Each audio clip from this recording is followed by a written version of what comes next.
there was struggle throughout that year.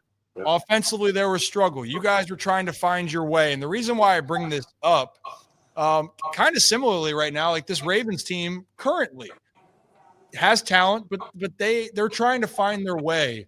Could you maybe speak on what that struggle is like, and then also why you can be optimistic that this group now, just like your group then, you can find a way to try to turn it around and something special can still happen? Yeah, the thing about that, people forget to go back. We didn't score a touchdown in the month of October. Now, that you talk about what could tear a team apart, because players are pretty famous for jumping up on the soapbox after game going, I confess he did it, and that can tear a team apart. That team stuck together through it. And when we came out of it, the key was that once we did, there was a sense of invincibility. The players took on a mantra of, hey, we've stood at the abyss.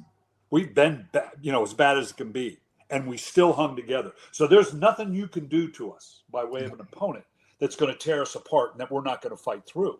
And so I always say, I really think that built us as a team to know that we could overcome it. Now, today's Ravens, they're an extremely talented offense, and their woes offensively have more to do with obviously injury and a number of other things that, they can draw a great deal of confidence as hopefully they get healthier and as Lamar gets healthier and more confident. That's all I see in Lamar right now. I don't think he's as confident in that leg because of the hamstring. This, the hamstring never really does heal during a season. And so it's got to be, even though he fights through it and he's a great competitor, that's got to be in the back of your mind. And as he continues to work through that, because the talent is there. And I think the Ravens are going to be, particularly in an AFC and an NFC as well, an AFC that just doesn't have a dominant team.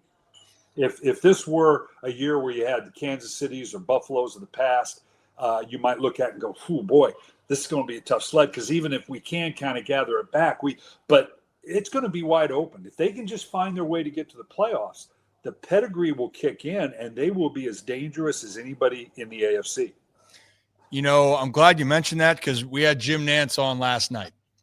And I had to ask Jim that. I said, you've been doing this a long time.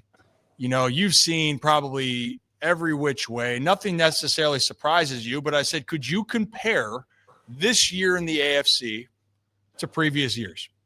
And he said, his words, I've never seen anything like this, where there's not a true favorite. The favorites are fighting for their playoff lives right now. Yeah. The Rams in the NFC, oh, wait, they had that big win against the Buccaneers. Well, guess what? You go to Carolina and you lose, and now people are wondering, well, who are the Rams? I mean, it sounds like would you agree with that sentiment that it's kind of had that feel as well, what Jim said? I can sit here and go through line item after line item about why the Bills, the Ravens, the I keep saying San Diego, the Chargers, certainly the Patriots, who are playing as consistent as well as anybody, and give you chapter and verse. Here's 4 things why these teams can win the Super Bowl. I can equally give you, here's 4 things why that's not going to happen with everybody. Mm-hmm. Everybody's got that little bit of a wart that could be exposed in the playoffs. And it's kind of exciting, because it truly, and it should be exciting for the Ravens, who clearly have had a more difficult year compared to some others, and will struggle and right up to the point of getting into the playoffs, where even if you do that, there's kind of just how far are we going to go? But a true excitement that, there's nobody out. We can parlay this thing all the way to the Super Bowl. Mm-hmm. I'm excited to see how it happens. I hope that we have a third celebration in Baltimore. That would help out a lot of people. That would bring a lot of excitement to a lot of people here. And